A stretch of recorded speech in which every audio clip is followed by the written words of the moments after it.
The packed auditorium buzzed with anticipation as the stage lights illuminated two podiums standing side by side. On one stood Senator Rand Paul, his trademark glasses glinting beneath the lights as he adjusted his notes. On the other stood Donald Trump, arms folded across his chest, wearing that familiar expression of defiance mixed with confidence. The debate wasn't just another clash of Republican heavyweights, it was billed as the showdown between Trump's larger-than-life persona and Paul's sharp, policy-driven attacks. From the very start, Rand Paul wasted no time. Leaning forward, his voice steady but cutting, he fired off, "The Republican Party cannot be defined by slogans and theatrics. We need substance. We need leadership that understands liberty, responsibility, and restraint." A few murmurs ran through the audience. Rand was taking a direct shot. Cameras zoomed in on Trump, who remained motionless, his lips pressed into a thin smile. Paul pressed harder, his tone growing sharper. "Mr. Trump talks about draining the swamp, yet he filled his cabinet with the same insiders. He claims to defend the Constitution, yet ignores fiscal responsibility and grows the deficit. We need real conservative leadership, not a brand." Applause erupted from sections of the audience sympathetic to Paul's libertarian streak. But then came the silence everyone anticipated, the pause that signaled Trump was ready to fire back. Slowly, he unfolded his arms, leaned toward the mic, and let the room breathe for a moment. The hush was deafening. Then he delivered his opening counter, low but booming enough to cut through the silence. "Rand, you've been in Washington for years lecturing about liberty. And yet, nobody listens. Because while you talk, I build. While you theorize, I deliver results." The crowd roared, half in cheers, half in gasps, as Trump's first strike landed with precision. The clash had begun, and the energy in the room shifted like a storm rolling in. Trump's demeanor was calm, but behind his words was the weight of a man who had turned debates into a political battleground before. Rand Paul looked back, unfazed, but the battle lines were drawn, and every viewer watching knew this was about to escalate into something unforgettable. Rand Paul didn't flinch. Adjusting his glasses, he leaned closer to the microphone and shot back with his trademark sharpness. "Mr. Trump, building doesn't mean borrowing. It doesn't mean ballooning the deficit and saddling the next generation with trillions in debt. Conservatives are supposed to stand for small government, not Washington spending sprees." His words carried a sting, drawing approving nods from libertarian-leaning Republicans scattered through the crowd. Trump tilted his head slightly, eyes narrowing as though he were weighing Paul's words, not to consider them, but to dismantle them. He stepped forward, gripping the sides of the podium, and let his voice cut through the rising tension. "Rand, you're great at speeches. Very smart, very articulate. But when the pandemic hit, who kept the businesses open? Who put checks in people's pockets? Not you. Me. You sit in a Senate chair and critique. I sat in the Oval Office and acted." The audience broke into applause, some shouting Trump's name, others jeering Paul. The split reflected the larger divide within the GOP itself, between purists and pragmatists, between ideology and raw action. The cameras caught every flicker of expression on both men's faces, and it was clear, neither was going to back down. Rand's rebuttal came swiftly, almost rehearsed. "Acting without principle is dangerous. You can't claim to defend liberty while expanding executive power. You can't say you're conservative while adding to the national debt at record levels." His delivery was sharp, almost surgical. A few gasps followed. Paul had landed his blow cleanly. Trump let the silence hang just long enough for everyone to anticipate his next move. Then, with a smirk, he replied, "Liberty means nothing if the country collapses. Sometimes leadership means doing what others are too scared to do. And let's be honest, Rand, when it comes to leadership, nobody is calling you first." The room erupted. Cheers, whistles, a few boos, and a buzz of electricity filled the air. Moderators tried to regain control, but the stage had already transformed into a battleground. Trump's jab had hit Paul where it hurt most, his relevance. Rand Paul tightened his lips, adjusting his posture as the noise subsided. He wasn't done, not by a long shot. With the tone of a professor trying to remind his students of first principles, he fired back. Donald, popularity isn't leadership. Shouting louder doesn't make you right. Real conservatism means holding the line even when it's hard. You gave in to Washington spending, you signed bills that grew the government, and you normalized executive overreach. That's not conservative, it's reckless. A few claps trickled from Paul's supporters in the crowd, but Trump stood unmoved, arms crossed, eyes locked on his rival. The silence before his reply felt like the coiling of a spring. Finally, he leaned into the mic, his voice dropping low but cutting like steel. Reckless? Reckless is sitting in Congress for over a decade and getting nothing done. Reckless is pretending purity pays the bills or protects the border. I built the strongest economy in American history. I kept America out of new wars. And I gave conservatives 3 Supreme Court justices who changed the future of this nation. Tell me, Rand, what exactly have you delivered? The crowd erupted. The weight of Trump's record, real, tangible achievements, hung heavy in the room. Cameras panned to Paul, who clenched his jaw, his retort forming but slower now.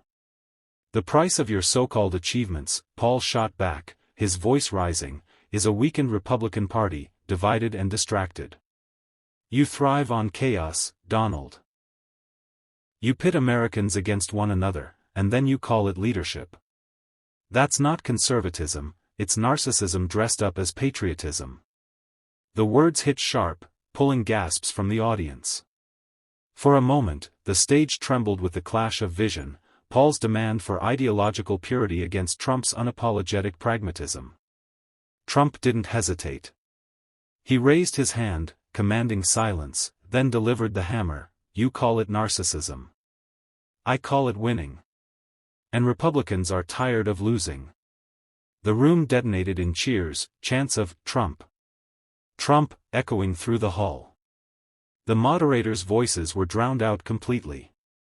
Paul's critique may have landed, but Trump had turned the energy of the moment squarely in his favor. The moderators tried to step in, their voices strained over the roar of the audience, but the hall had become an arena.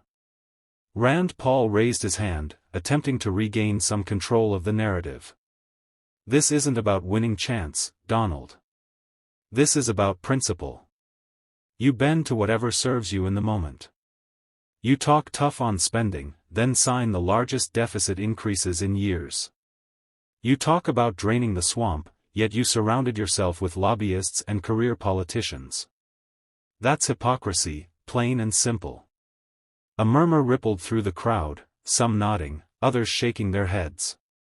Paul's words carried a sharp edge, but Trump only smiled, the kind of grin that suggested he'd been waiting for this exact opening. He leaned forward, his voice steady and forceful. You can call it hypocrisy, Rand. I call it reality. Washington doesn't run on purity tests, it runs on results. You can give speeches about principles all you want, but speeches don't put jobs in people's hands, they don't keep criminals off our streets, and they don't stop China from eating our lunch. I did. The crowd erupted again, this time with a sustained roar of approval. Trump raised his hand to quiet them, then delivered another blow. You sit in your ivory tower, talking about theory, while I was out in the real world making America stronger. You think the people want lectures? No. They want action. They want strength. And that's what I give them. Paul's expression hardened, but his voice cracked slightly as he countered, strength without principle is just power. And unchecked power corrupts. The Republican Party cannot just be a vehicle for your ego, Donald. Trump's eyes narrowed, his reply a thunderclap. The Republican Party is not my ego, it's the will of millions of Americans who voted for me, twice. They didn't do it because of ego. They did it because they knew I'd fight for them while you sat on the sidelines quoting philosophy. The clash was electric, two visions of conservatism colliding, one built on purity, the other on power. The moderators finally regained control, asking the two men to address the future of the GOP rather than trade barbs. But the tension was thick, and neither man seemed willing to yield. Rand Paul adjusted his glasses, his tone shifting into something colder and more calculated. "Donald, your vision of the party is personality-driven. It rises and falls with you. That's dangerous. A true movement is bigger than one man. Conservatism should be grounded in liberty, not celebrity." A portion of the audience clapped cautiously, though the applause was nowhere near as loud as the waves of cheers Trump had drawn. Trump smirked, sensing the imbalance, and struck quickly. "Celebrity? Rand, I didn't become president because I was a celebrity. I became president because I knew how to win, and I knew how to fight for Americans. The so-called movement of liberty you talk about, it's just words. My movement put people back to work, secured the border, and rebuilt our military. That's not celebrity, that's leadership." Paul, undeterred, shot back, "Leadership also means knowing when to restrain government, when to defend freedom, even against your own impulses.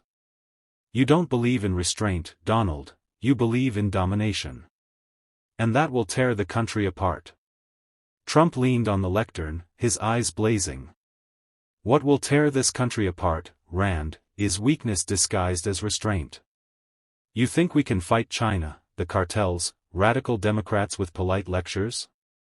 That's your fantasy. In the real world, you either fight hard, or you lose. And America doesn't like losing." The hall erupted once more, the chant returning, louder than before, "Trump! Trump! Trump!" Paul's supporters tried to push back with their own applause, but the imbalance was obvious. Trump had the room in the palm of his hand, and he knew it. He leaned closer to the microphone, voice dropping into a near growl, "If liberty means surrender, then count me out. I'll take strength every single time." The audience exploded, the battle lines now clearly drawn. Rand Paul straightened, refusing to let Trump's roar drown him out completely. He leaned into his microphone, his voice crisp and cutting, "Donald, fear is not the foundation of liberty. You talk about strength, but strength without principle is tyranny.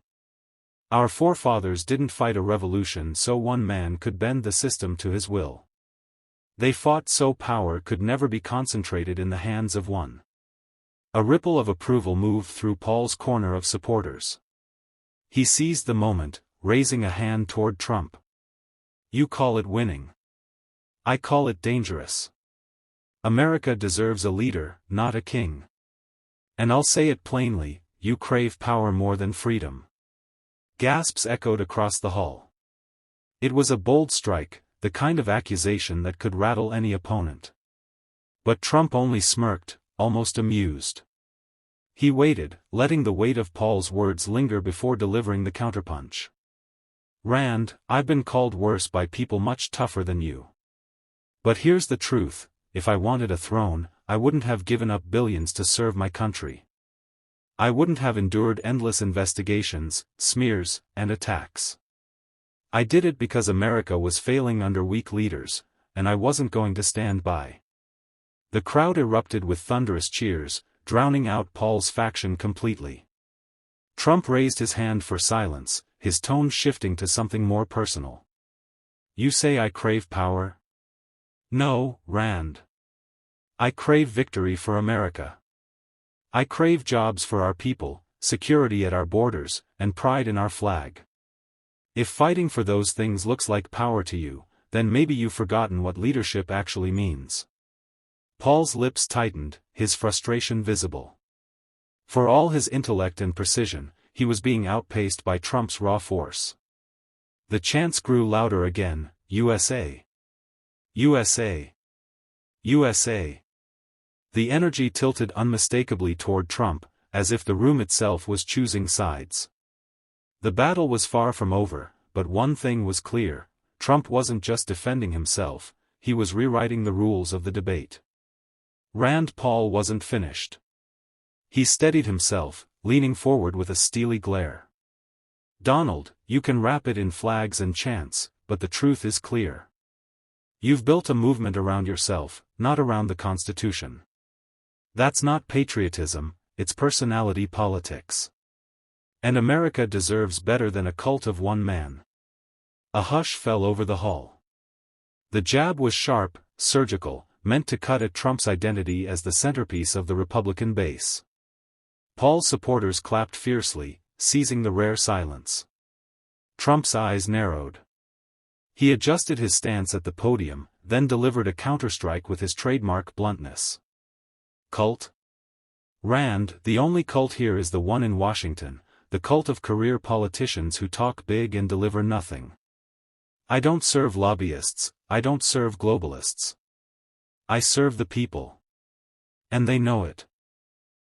That's why they chant my name, not because I asked, but because I fought for them when you stayed quiet." The crowd roared again, a wave of energy swelling behind Trump. He raised a hand, cutting through the noise with a voice that seemed to shake the rafters. "You want to talk about the Constitution? Fine. The Constitution gives the people power, not bureaucrats, not senators who've been hiding in committees for years. And guess what? The people chose me. Twice. That's not a cult. That's democracy, Rand." The audience erupted with chants of "Trump! Trump! Trump!" drowning Paul's corner into obscurity. Even some neutral viewers in the crowd seemed to lean toward Trump's thunderous declaration. Paul's jaw tightened. He raised a finger, as though ready to unleash another precise argument. But the air had shifted. Trump wasn't just winning with rhetoric, he was bending the room itself to his rhythm, leaving Paul fighting for space in his shadow. The battle lines were drawn more clearly than ever: principle versus power, intellect versus dominance. But in this moment, Trump's dominance was undeniable. Rand Paul straightened, refusing to back down. "Donald, shouting louder doesn't make you right. The founders warned us about demagogues, leaders who whip up crowds with emotion while ignoring the guardrails of liberty. You say you fight for the people, but when you bend rules, when you question elections, you weaken the very republic you claim to defend." The room shifted uneasily. Some nodded at Paul's words, sensing his appeal to constitutional principle. But Trump, ever the showman, leaned into the microphone, his voice cutting through the tension like a blade. "Rand, you talk about the founders? Let me remind you, those same founders were fighters. They didn't sit in marble halls reading papers all day. They stood, they bled, and they defied kings. You're quoting them like scripture, but I'm living their spirit." The audience burst into thunderous applause, a wave of approval crashing through the hall. Trump paused, then struck harder. "And don't talk to me about questioning elections. The only reason millions question them is because of what they saw. Because of lies, fraud, and games played in Washington. People don't trust the system, Rand, and I'm the only one willing to say it out loud. You? You'd rather stay polite and hope the system fixes itself. That's weakness." Paul's supporters tried to clap back, but their noise was drowned in chants of "USA! USA!" that shook the walls. Paul's face tightened, but he lifted his chin, determined to push forward. "Strength without restraint is tyranny, Donald. The Constitution isn't about convenience. It's about limits. Limits on power, even yours. If we abandon that, then we're not the America we claim to be." Trump smirked, letting the words hang before snapping back. "Limits? The only limit I see is you, limited in vision, limited in fight. America doesn't need speeches, it needs results. And I've delivered more in 4 years than you have in your entire career." The crowd erupted once more, leaving Paul standing in the storm of Trump's dominance, his words nearly swept away. Rand Paul gripped the podium tighter, refusing to let Trump have the last word. "Donald, results without principle don't last. You can build walls, sign orders, and rally crowds, but if you trample the law to do it, you set a precedent that will one day crush the very freedoms you claim to protect. The room quieted for a brief moment, the tension snapping like a stretched wire. Trump leaned forward, his tone sharper, his presence commanding. Rand, you think history remembers speeches? No. History remembers victories. Washington crossed the Delaware, Lincoln preserved the Union, Reagan crushed the Cold War. None of them were timid.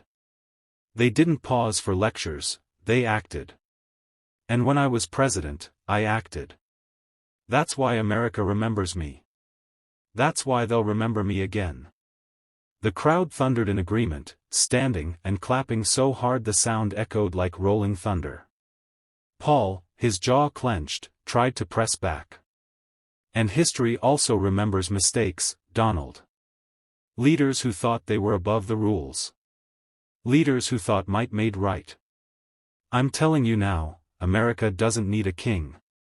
It needs a servant of the Constitution.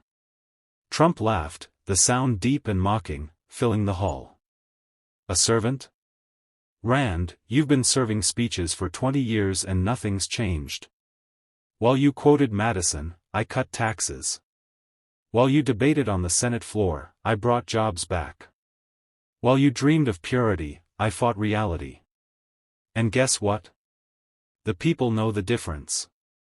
The audience exploded in chants of, Trump! Trump! Trump, drowning out Paul's retort before it even left his lips. Paul glanced around the hall, his words evaporating in the sea of sound. His hand shook slightly on the podium, the weight of Trump's dominance pressing down. Trump turned to him with a smirk, the showman closing in for the kill. Rand, you can keep playing philosopher. But in the real world, America doesn't need philosophers. It needs fighters. And that's why I'm still standing while you're still talking. The crowd roared like an unstoppable tide, the moment etched into memory, Trump towering not in height, but in dominance, while Paul's defiance seemed to flicker under the storm. The hall's energy was electric, and Trump knew the moment was his to seal. He raised a hand, the crowd's chants fading into eager silence. With a steady gaze locked on Rand Paul, he delivered the final blow. Rand, you keep saying you defend the Constitution. Let me tell you something, there is no Constitution without a country strong enough to protect it. There are no freedoms if our enemies run wild, if our borders collapse, if our economy dies. You stand on principle, but I stand on results. And results are what feed families, protect children, and keep America alive. The words hung in the air, sharp and undeniable. The audience erupted, their cheers swelling like a tidal wave.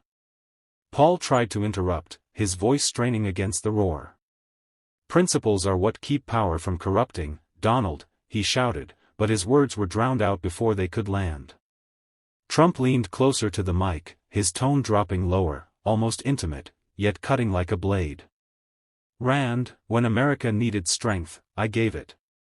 When it needed courage, I showed it. And when it needed leadership, I delivered it.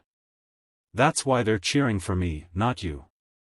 And that's why, when history turns this page, you'll be a footnote, and I'll be the headline. The crowd exploded, flags waving, voices chanting his name, the sound nearly shaking the rafters. Cameras captured the moment, Paul standing small, swallowed by the tidal force of Trump's presence. Trump spread his arms, commanding the stage as though it were his throne. America doesn't follow the man with the most quotes. It follows the man with the most victories. And as long as I'm standing, the victories will keep coming. That's the difference between us, Rand. You speak of freedom. I fight for it. And I win. The chants of Trump, Trump, Trump shook the hall, echoing like thunder rolling across the nation.